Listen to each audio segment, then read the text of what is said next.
Hello everyone, welcome back to my channel. তো তোমরা ভাববে কোথায় ছিল কি জানি এতদিন।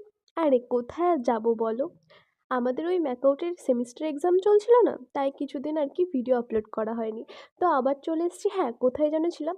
তো এই ভিডিওটা হতে চলেছে লাস্ট যখন আমি বাড়ি থেকে আসি, বাড়ি থেকে আসার ঠিক আগের দিনের ভিডিও। তো লাস্ট দিন বাড়িতে, বুঝতেই পারছো কি আর হবে বলো, মন খারাপ।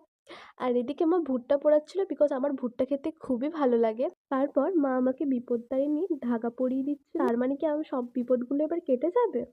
তাহলে তো আগে দূর হবে আমার বন্ধুরা, জোকসে পার। আর তারপর আমি বলতে গেলে প্রায় মায়ের ভয়ে এবার ব্যাগ গোছাতে স্টার্ট করেছি। তখন ওখানে গিয়ে না হয় এটা ভুলে গেছি, মা ওটা ভুলে গেছি, এটা বললে মা জাস্ট আমাকে আর আস্ত রাখবে না। আর এদিকে এই মহারানী তো ভীষণ খুশি, ওই যে আমি চলে যাচ্ছি না, আর ডিস্টার্ব করার কেউ নেই। বাট আসলেই বুনুর অনেক মন খারাপ হচ্ছিল। তো এই ছিল লাস্ট দিনের ব্লগ। Stay tune, by.